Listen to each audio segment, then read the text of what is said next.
Emma Grossman is a 9-year-old girl who is excellent at whatever she does. She regularly tops her class at school, excels in all forms of sports, and is regarded as a very polite girl. At first, it may look as if she is the ideal daughter, but the truth is entirely different. Emma is actually a cold-hearted brat who cares about nothing but herself. She doesn't have empathy, and the only thing that makes her happy is other people's suffering. At the start of the movie, Emma is at home watching a cat drowning in their fountain. The poor animal is struggling for life, but Emma doesn't even flinch. She then closes the window and carries on with her day as if nothing has happened. Emma lives with her single father, David, who became widowed some years ago. He hasn't remarried because he fears Emma will not accept another woman. Later, as the father-daughter duo is chatting over breakfast, Emma reveals that she is vying for the prestigious citizenship award at school. The rules are simple. The most obedient and polite student will be given the award. David, who thinks his daughter is a saint, assures her that she will win it. Just then, David's sister Angela arrives there and mentions that she has finally found a good babysitter for Emma. Here, we get to know that the little girl's previous babysitter somehow met with an unfortunate accident which broke both her legs. As the grown-ups continue discussing, Emma brings their attention to the dead cat in the fountain. Wasting no time, David rushes outside and pulls the cat out. Angela is visibly disturbed, but Emma seems to be enjoying it. Even at school, she is no different. One day a wasp enters the classroom and scares all the children, but an unfazed Emma manages to capture it without breaking a sweat. This shows that she is also fearless. The same day, as all the kids are playing outside, Emma bumps into a friend on purpose and knocks her down. Immediately she helps her up and asks the girl if she is okay. It turns out Emma is doing this to impress the teacher nearby, as she is desperate to win the citizenship award. Elsewhere, David interviews the babysitter his sister had suggested. Her name is Chloe, and she appears to be a well-mannered, intelligent, and hardworking woman. Impressed by her answers, David hires her. The next day, the annual awards are taking place at the school. David and several other parents have arrived to cheer on their children. One by one, all the awards are handed out, but Emma is only focused on the citizenship award. Unfortunately for her, a boy named Milo wins it. Seeing his daughter upset, David tries to console her, but Emma claims that she should have won it. She even starts cursing the boy, but when David stares at her angrily, she apologizes. After a while, when no one is watching, Emma takes Milo to the nearby cliff on the pretext of congratulating him. The poor boy believes she is a nice girl, so he obliges. There, the two talk for a while when suddenly, Emma takes his medal and pushes him off the cliff. In the next scene, she returns back to her dad and acts as if nothing has happened.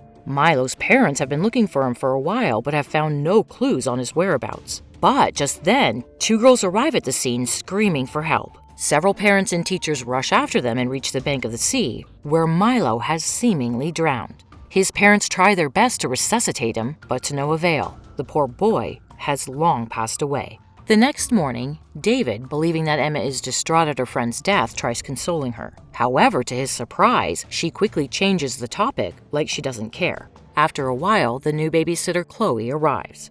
As David shows her around, it's apparent that she has a crush on him. At night, Chloe sneaks inside his room and goes through his belongings. She even steals some medication. Unbeknownst to her, little Emma is observing everything. Later, as the two are watching movies, Emma reveals that she saw her dad's stuff being stolen. She promises not to tell anybody about it, but in return, Chloe will have to do whatever she says. The latter is angry that she is being blackmailed, but nonetheless, she agrees. The next day at school, Milo's memorial is held. Everyone can be seen sad and upset, so Emma also tries to cry. Meanwhile, David learns that Milo's medal is missing and starts getting suspicious. He knows that Emma wanted to win the citizenship award badly, and she was willing to go to any lengths for it. Hence, as soon as he reaches home, he goes through the pictures of the annual awards day. To his horror, Emma is staring at Milo in each one of them. The same day, Emma's homeroom teacher, Mrs. Ellis, arrives with a cop. They inform David that someone had seen his daughter with Milo on the cliff right before he died. Emma, who is listening to their conversation from nearby, gets scared. So, in order to interrupt them, she intentionally drops a vase and injures herself. The plan works, and when David starts tending to her wounds, the other two leave. The following day, Chloe takes Emma out for a walk. After walking for a while, they notice Mrs. Ellis's car outside Milo's home. It turns out that she is investigating the case herself. Chloe, who is tired of being Emma's servant, wants to turn the tables. Knowing that the little girl did something to Milo, she mentions that Mrs. Ellis is soon going to find out the culprit. Hearing this, Emma gets nervous, but she still doesn't confess anything. The same day as Chloe is searching for the little girl, we are shown that a wasp nest that had been hanging on the roof of the house is missing. Elsewhere, Mrs. Ellis wraps up her investigation and gets into her car.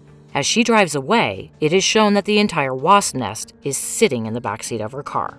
The evil Emma has put it there to kill her teacher.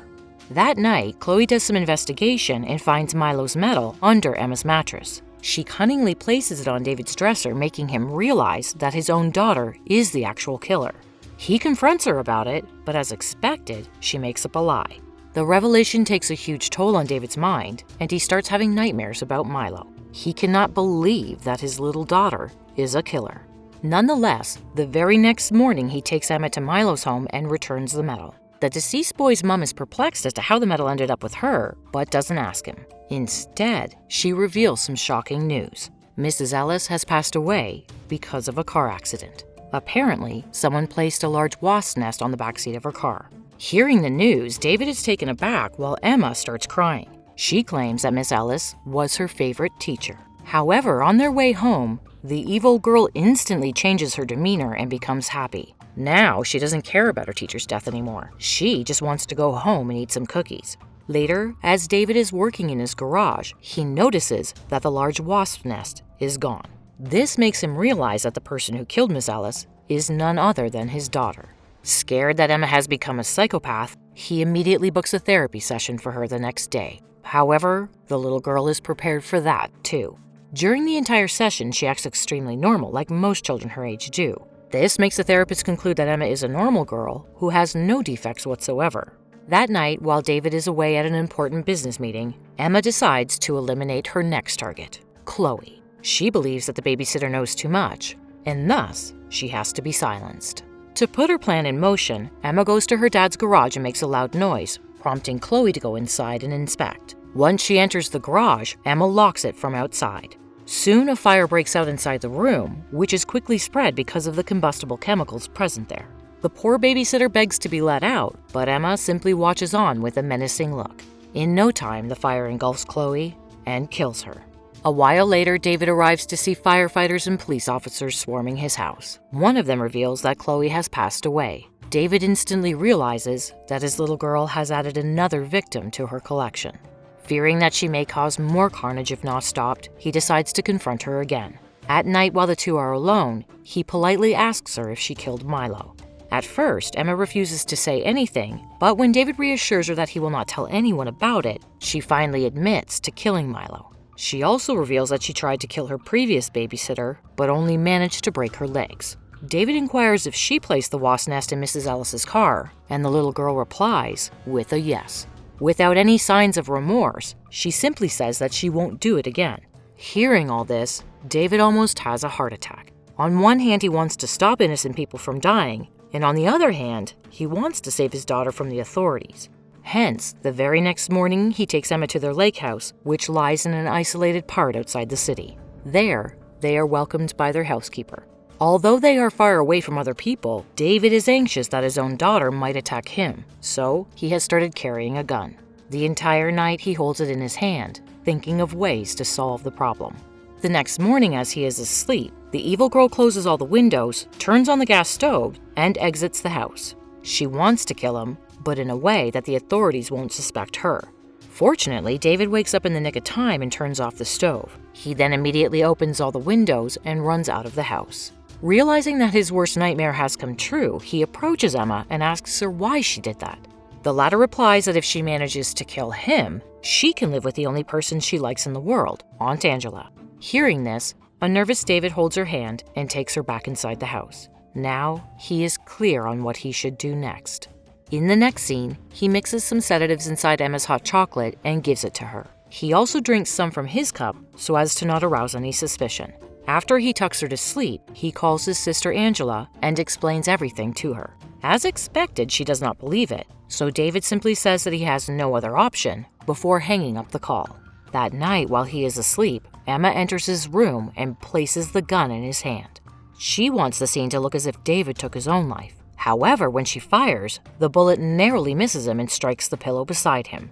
The noise finally wakes David up, and he anxiously asks her how she is still alive. Emma replies that she knew there were sedatives in her drink, so she discreetly switched their cups. This explains why David was still asleep when Emma had pointed the gun at him. Enraged, he gets up, snatches the gun from her hand, and starts chasing her around the house. The evil girl screams for help, but it appears as if no one is around.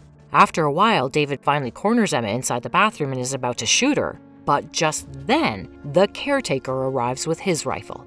He misinterprets the situation and assumes that David is the crazy one, so without thinking twice, he shoots the poor man dead. Emma pretends to be distraught, but deep inside, she is the happiest girl in the world. The next morning, the police arrive at the scene. Aunt Angela has also come to take Emma home. The movie ends as the two hug each other, and Emma smiles menacingly, indicating that she is ready to continue her killing spree.